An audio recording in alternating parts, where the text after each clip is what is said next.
kind of going a little bit towards a different direction. There's big attention in the fruitarian community in the 80-10-10, and what they advocate is a raw fruit and vegetable diet. And personally, I enjoy eating a ton of fruit and banana smoothies. But I was wondering if I could get your thoughts on if this is a healthy. Oh, certainly it's better than the American diet. Yeah. Certainly it's an R10 trend toward a better diet. And certainly people like this because fruit tastes good because it's full of sugar. Sure. And when you blend something, when you grind it up, you release the simple sugars, so it tastes good. I mean, carrot juice tastes better than carrots. Yeah. But this is not the human diet. Now, you'll live on it. You'll live on more successfully than than you would on the Western diet, for sure. The human diet is a starch-based diet. It always has been, always will be. You'll find me no populations of people throughout all of human history that lived on a raw diet or a fruit diet. I mean, Steve Jobs was a fruitarian for a short period of time. Yeah. Otherwise, you can find me some isolated people who are brave enough and strong enough to live on fruit and fruit alone. The problem with fruit is it's simple sugars. It's short-acting in terms of satisfaction of hunger drive. It just doesn't cut it.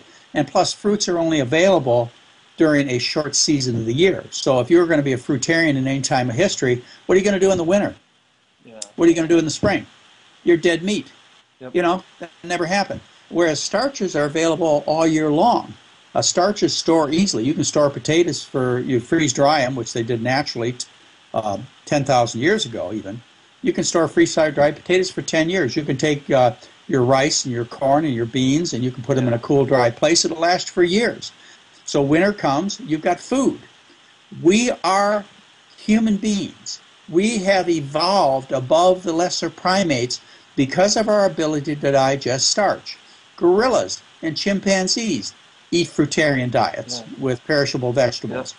Yep. We are greater primates in a sense. Whatever. I don't want to get into any arguments, but we have evolved from chimpanzees and apes, and the key to that evolution has been that we were able to tap into a high energy source that was reliable all year long throughout the entire world, and that's starch. So hopefully your folks who are fruitarians and follow raw foods diets will do it only temporarily. As I say, it's not the worst thing in the world, but it's not a practical thing in terms of large numbers of people, in terms of sustainability, in terms of the best health you will get. You must center your diet around starch, rice, corn, potatoes, as people always have, always will. It's the human diet, starch, rice, corn, potatoes, as people always will. It's the human diet. You add some fruits and vegetables. You can vary the amount here and there. If you want to eat animal foods, they're not healthy. If you want to have candy bars on Halloween, fine, that's Halloween. Mm-hmm. You want to have a piece of cake on your birthday, you'll survive it. But you can't do these things every day, all day long, which is what Americans do. So what's your response to Dr. John McDougall's stance on fruit and its sustainability and connection to health and the amount of people that could do it? He covered a lot in there as far as why he thinks fruit doesn't work. Well, I guess, what are your thoughts on that? Well, typically, I don't enjoy getting into arguments first-hand or second-hand or third-hand arguments with people. Sorry, I don't mean to. I'm not trying to entice you into an argument. I don't want to knock John. Right. In any way. I don't agree with him that people were freeze-drying potatoes 10,000 years ago. I can't imagine how that would be possible. You need a vacuum in order to do freeze-drying. And I don't think people could create a vacuum 10,000 years ago. We just didn't have that technology. So I don't know how he came up with that idea. He openly admits that all of our primate cousins thrive on a diet of raw fruits and vegetables, and we have not gone through any sort of verifiable evolutionary change that makes us better equipped to deal with starches than we are with fruits and vegetables. In fact, there aren't any nutrients that you get from starches that you can't get from fruits and vegetables. So they're not giving us anything different than what fruits and vegetables already give us. But there are some things they're not giving us, typically very low vitamin C, typically if we're eating gluten-containing starches, we're gaining problems that we don't want to have. The idea of fruit only being available for a short part of the year, but starches being available year-round, is just plain silly. We can store fruit and get it year-round. We can make it travel just like we make starches travel, but I mean, there's mangoes in my local grocery store every day of the year. There's oranges every day of the year. There's bananas every day of the year. There's lettuce and celery and cucumbers and tomatoes every day of the year. We have the technology to store fruits and vegetables, but we also have the ability to grow them and move them around the planet really efficiently these days. I've grown starchy foods. They're not, harvest time isn't all year round.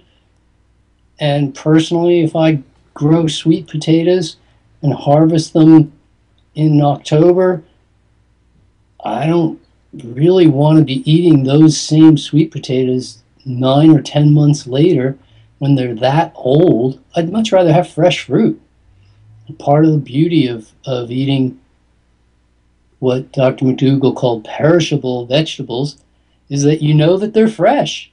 They're fresh enough to eat. They haven't gone bad.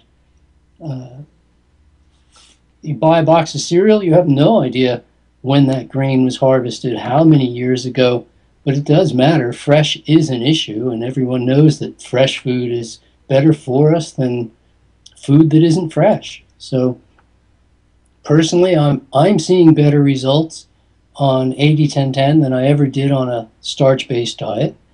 And so I'm going with fruits and vegetables. What is your response to fruit being such a short-acting thing? I hear that a lot from the starch-based community, that fruit it's just simple sugars, whereas starch, we've got the complex. So can you explain this thing for the... I've already answered that in grain damage. I've answered it in the 80-10-10 diet. I've answered it in nutrition and athletic performance. It's a question that comes up now and then, but we have glycogen in our muscles, and that's what we use for fueling activity.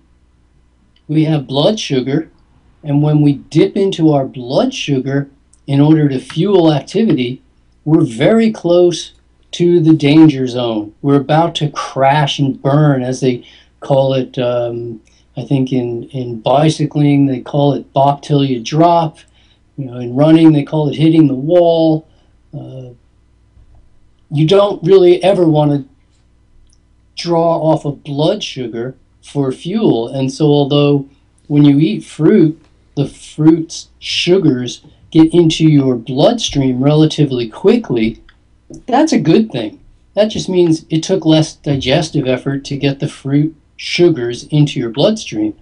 But the sugars that you use for fuel are coming out of your muscles. They're already stored as glycogen from what you ate 2, 3, 4 meals ago. And so whether the food you eat yields up its sugar in half an hour or in 8 hours doesn't matter in any way, shape, or form in terms of how satiating the food is for length of time. But it does matter in terms of satiation by the fact that when you eat fruit, your blood sugar levels rise, and this gives you a sense of satiation that is relatively rapid compared to that which comes from grains, which is why we see people eating grains in quantities that often we wonder, wow, how come you're eating so much grain? Where was the trigger to let you know that you'd had enough? And that's why we see a lot of people struggle with weight gain issues when they're eating a lot of grains. With 80-10-10 and this whole raw vegan thing,